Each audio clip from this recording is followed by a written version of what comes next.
The moment he slammed his fist on the podium, the bulb in the ceiling flickered and died, as if even the lights were done with him. The silence that followed wasn't fear, it was boredom dipped in contempt. You could hear the HVAC rattling like a dying snake above us. We'd all seen this show before, except this time, I wasn't watching. I was counting. 34 hours. That's how long it had been since I'd submitted my resignation, sealed in a private envelope, time-stamped, and stashed in a locked drawer beside the code archive no one remembered existed. I hadn't slept. I hadn't eaten. I'd burned my favorite blazer steaming over the espresso machine at 2 a.m. while copying our migration keys into a non-compliant server with a name so bland it could survive an audit, Meeting Notes Final version 2. But all that was prelude, because now the vice president was frothing at the mic like a televangelist with a broken moral compass. "Let me remind everyone in this room," he snarled, pacing, the soles of his shoes squeaking like rats in heat. No one is irreplaceable." Some interns stifled a laugh behind me, probably their first town hall. Cute. I didn't laugh. I looked at Leela. She didn't blink. Then I saw him in the back row, hoodie zipped up to his chin like armor. Noah, back-end lead, my secret co-conspirator. Our eyes locked for 0.7 seconds, exactly the delay it takes for a production server to crash when the wrong hands touch the wrong repository. I knew then he'd run the job. I didn't mean to smile, but I did. And like a shark catching blood in the water, the vice president pivoted, his eyes straight on me, his voice slower now, venom diluted in fake charm. "Claire, you've been here, what, 7 years? You know what I mean, don't you?" I stood up, not dramatically, just deliberately, the kind of deliberate that makes people nervous. My badge dropped from my belt and clinked against the floor like a coin sealing a deal with the devil. It stayed there. "I do know what you mean," I said, my voice steady. "I just don't think you do." You could feel the pause, as if the room itself was holding its breath, waiting to see if this was theater or a fire alarm. I stepped into the aisle. A security guy reached for his walkie-talkie. Leela casually blocked his view. Noah shifted his chair, obscuring the nearest exit camera. Subtle, choreographed, practiced, because this wasn't improv, this was execution. When I reached the front, I pulled out a single folder labeled Succession Planning, Claire Evans. He saw it, and his face twisted, not in confusion, but in recognition. Oh, he knew exactly what this was. I laid it on the podium, no words, just tapped the top of it twice, soft like a countdown. "Where are you going?" he croaked, less vice president now, more a man clutching at titles like sand. "Not going anywhere," I said. Then I turned back to the audience. They are. Behind me, chairs scraped and footsteps echoed. One by one, my team stood. The product manager with a toddler and a mortgage, the senior analyst with early-stage cancer they'd missed, the contract designer they never bothered to hire full-time. They stood because they'd seen what I'd seen. This company stopped being a company a long time ago, and I stopped waiting for permission. The last thing I saw before the door closed behind me was the vice president flipping open the folder, his own signature on every page, because he'd signed off on every handoff, every reorganization, every toxic pivot. The last document, an exit memo signed by him, pre-approved, embedded in his own quarterly review. He just never read the footnote. The recruiter's office was a converted dental clinic with beige walls and motivational quotes still etched in frosted glass. Floss like a boss hung behind the receptionist, now taped over with a post-it that read, "Wipe your feet. We're building futures. We didn't come for futures. We came for leverage." Noah arrived first, dragging a suitcase that looked like it had been kicked down a stairwell. Inside was every version history from the last 3 fiscal quarters, a copy of our real roadmap, not the PowerPoint fairy tale, and a laminated screenshot of the vice president's Slack message calling us code monkeys with attitude problems. By 11:45 in the morning, all 12 of us were inside. Nobody spoke much. Leela was still shaking from the walkout. Marcus looked pale, like the silence was finally too loud for his nervous system. He hadn't quit yet, still technically on paid time off. But that was fine. Legal gray is where revolutions lie. And me? I wasn't nervous. I was furious. Recruiter Emily walked in like she was carrying state secrets, and in a way, she was. She glanced at the folder I handed her and raised an eyebrow. "This is comprehensive." I nodded. "It's not just skills, it's infrastructure. You want a team that's battle-tested and pissed off enough to rebuild anything? We brought receipts." She flipped to the page with the migration diagram. Her pupils dilated. Is this live? It was, Noah said, chewing gum like it owed him rent. Pulled the trigger yesterday. The backup servers are clean, no trace. We even left them a sandbox full of dummy data so they wouldn't notice right away. Emily leaned back, grinning like a wolf that just found a cage with a loose lock. Jesus, you weren't kidding. I don't kid, I said. Not when someone tells me I'm replaceable. That's when the email came in. Leela's phone buzzed first. She showed it to me under the table. Subject line, urgent, system discrepancy live. From the chief technology officer, time stamped 11:57 in the morning. I clicked mine open. Hello, team. We've noticed a major service disruption across the reporting dashboards and revenue metrics platform. If anyone is available for an emergency sync. I didn't read the rest. I knew how it ended. Panic, meetings, blame ping-ponged across every Slack channel. I'd been the glue, the patch, the ghost in the machine smoothing over cracks they refused to fix. Now they were staring at a cracked mirror with no one left to blame but themselves. Should we say something? Marcus asked, his voice thin. I shook my head. Not yet. Emily leaned forward. What do you want, Claire? I laid it out flat. Not just jobs, ownership, titles, signing bonuses, yes, but autonomy. We don't want to work under anyone who thinks hiring a ping-pong table solves burnout. She smirked. That's bold. I leaned in, deadpan. We just walked out of a $300 million valuation startup with its pants down and its code repository scrubbed. We're past bold. Before she could respond, another buzz hit the room, this time from Noah's laptop. He turned the screen toward me, and I swear the room tilted. A Reddit thread posted 5 minutes ago. Title, Our entire dev team just quit mid-town hall, and it's chaos. Username, VPDzervesit69. Pinned at the top was a screenshot of the vice president, mid-yell, eyes bugged, mouth open like a dying bass fish. The comment section was already 300 deep. In that instant, I realized we didn't just leave, we detonated. By the time the vice president's meltdown hit Twitter, it had mutated. First, it was VP says no one is irreplaceable, gets replaced by entire team walking out. Then it evolved, startup VP gets ratioed by his own devs in real time. I didn't post the clip. I didn't have to. Someone, probably that intern with the laughter kink, had recorded the whole thing. The camera wobbled but caught the moment crystal clear. My badge dropping to the floor like a bullet casing, Noah nodding, Leela rising like a one-woman rebellion, the door slamming shut. It was cinematic, and it was going viral. Within 6 hours, 4 other recruiters had direct messaged me. One offered combat pay and stock options. Another offered a speaking gig at a Women in Tech panel. Cute. They thought this was a protest. It wasn't. It was a heist. While the vice president was calling emergency board meetings and threatening legal action he had no basis for, we were doing due diligence. My inbox was a graveyard of non-disclosure agreements and pitch decks. Chief technology officers wanted to learn more. Chief executive officers wanted coffee. They didn't realize we were the ones interviewing them. But the real twist came at 7:13 in the evening. That's when I got the text from an unknown number. You made your point, but you left something behind. Attached was a photo of my old desk, the top drawer half open. Inside was a single USB stick, my initials scrawled on it in silver Sharpie.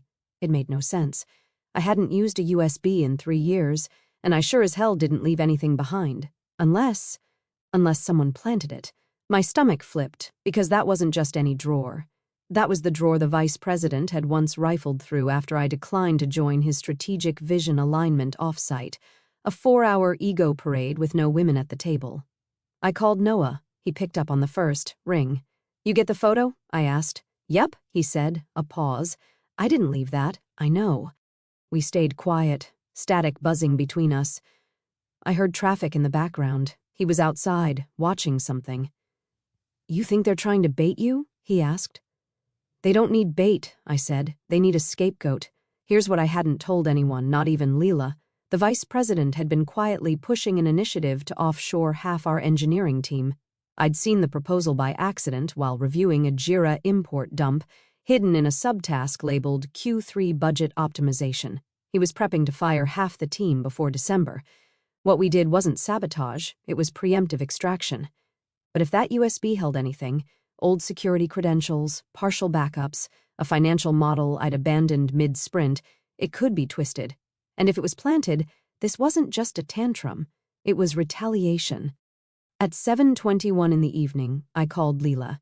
"Change of plans," I said. "We're going back in." Not because I missed the smell of recycled carpet and shame, but because if they were planting evidence, I needed to control the narrative before they rewrote the ending without me. The building after hours felt like a crime scene that hadn't realized it was already dead. Motion sensors clicked on lights one by one, like some slow corporate horror reveal. I half expected to see the vice president's face projected on every screen, like some busted Bond villain sneering, "Welcome back, Claire." But all I saw was dust, abandonment, silence broken only by the hiss of recycled air. Leela met me at the side entrance, wearing a hoodie 3 sizes too big and eyes that hadn't blinked since Tuesday. She didn't ask questions, just handed me the spare badge she'd swiped during the chaos. "You sure about this?" she whispered, glancing toward the camera dome above the copy room. "They want to frame someone," I said. "I'm just making sure they get the right face in the frame." We moved fast. Elevators were disabled after 6, so we took the stairs. 6 flights in silence, broken only by the occasional vending machine hum or suspicious clatter in the ductwork, probably a raccoon or maybe human resources nesting. Our old floor was cold, empty, the kind of empty that feels staged, like someone had cleared it out quickly, but left enough clutter to say, "Nothing to see here." Laptops were gone, whiteboards wiped, every personal mug mysteriously vanished, except mine, still sitting there like a ghost of caffeine past. And there it was, my drawer, slightly open, the USB stick glinting like bait in a trap. I didn't touch it.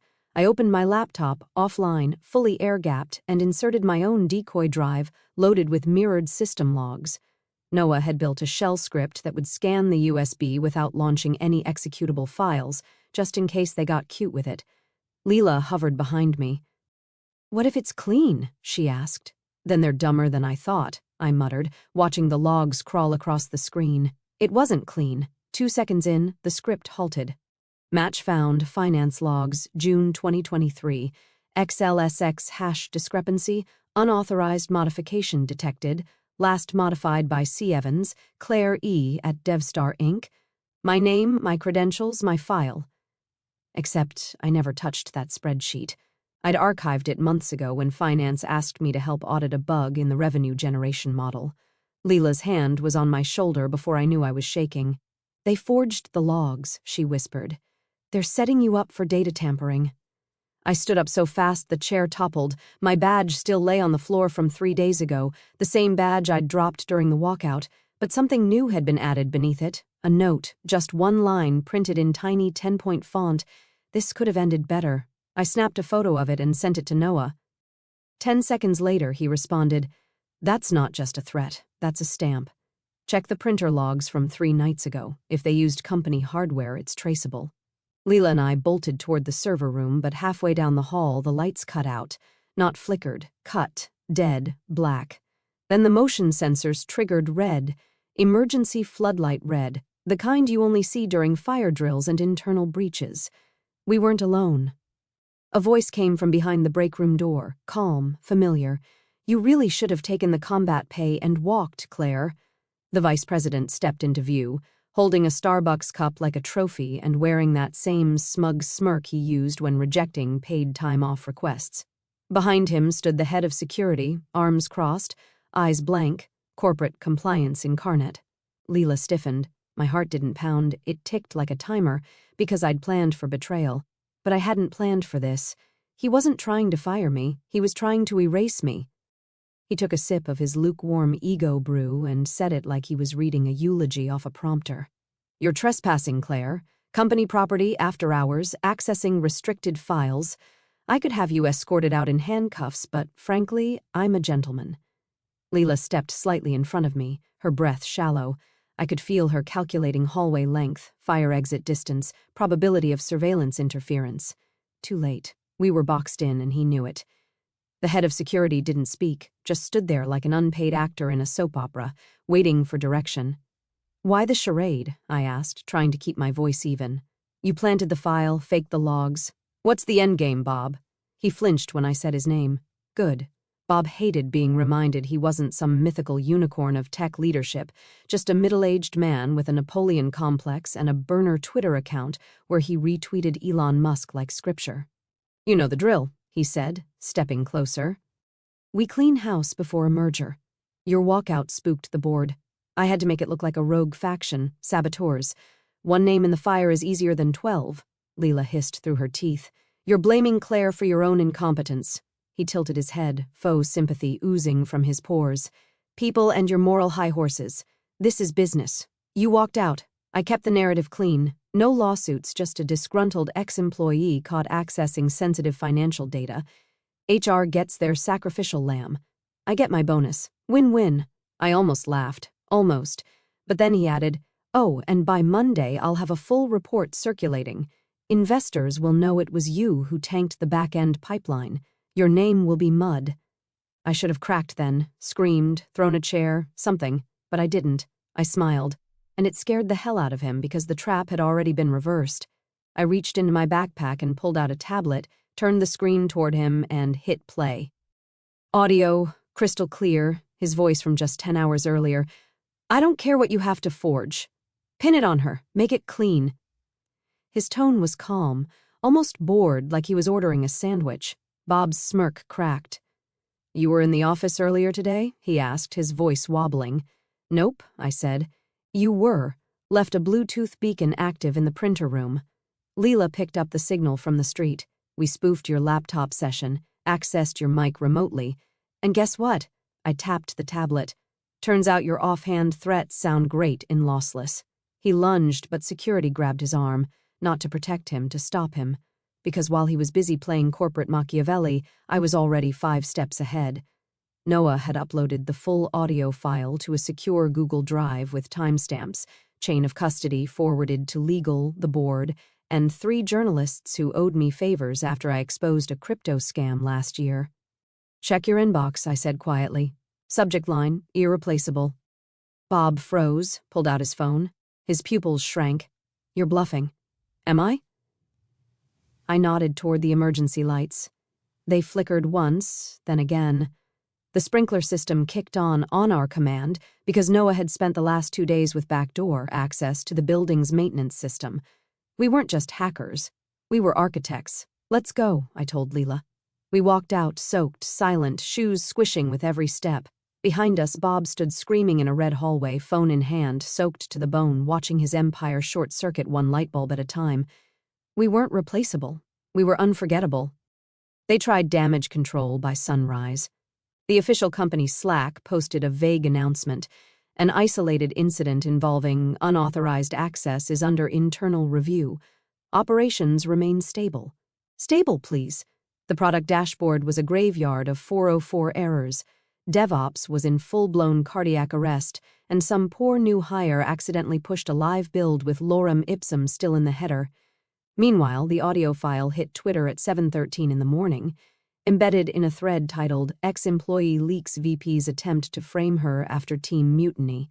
You have to hear this. It got 80,000 retweets in the first hour. The memes were savage. My favorite, a photoshopped picture of Bob as Scar from The Lion King, shoving an engineer into a pit of pink slips. Caption, Long live the org chart. But all that was background noise to what came next. At 9:06 in the morning, I got an email from the board's legal counsel. Subject line, Request for interview, internal inquiry. At 9:07, I got a Venmo from Leela for emergency waterproof mascara. At 9:08, Noah called me. They're bleeding, Claire, he said. PR's in free fall, Bob's locked in the executive suite, and someone just leaked the fourth quarter layoffs he planned. Wait, what layoffs? I asked. Exactly, he said. He was prepping to gut the research division folded under finance.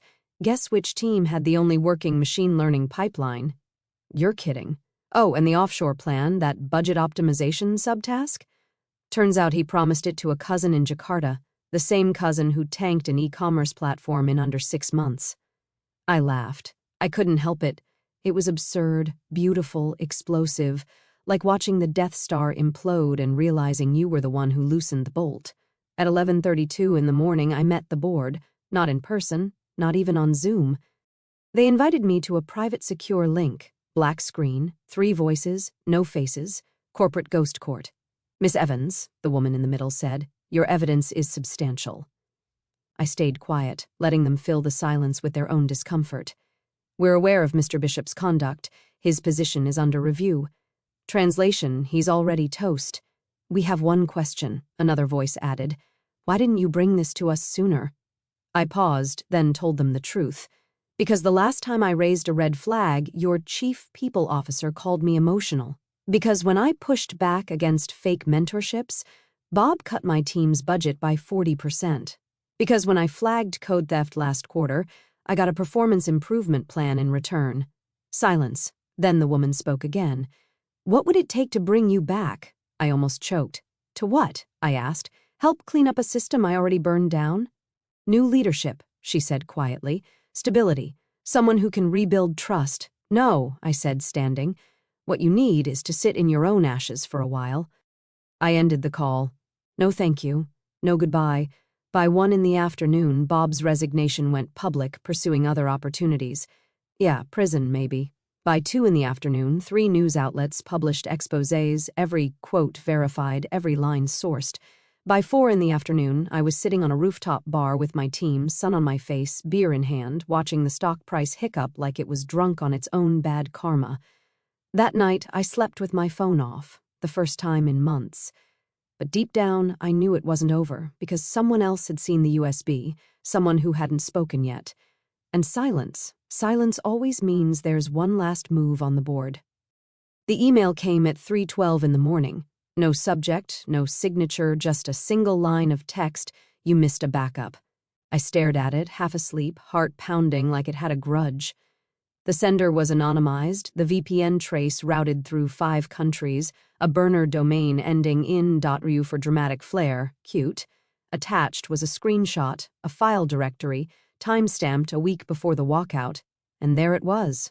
Vault, DevStar Legacy subfolder, private backup.bzip. I felt the floor tilt because I knew that naming convention. It was Bob's. And the contents? If my gut was right, it wasn't just spreadsheets and Slack transcripts. It was the real dirt, emails, draft contracts, audio snippets, stuff he wouldn't risk putting through corporate servers.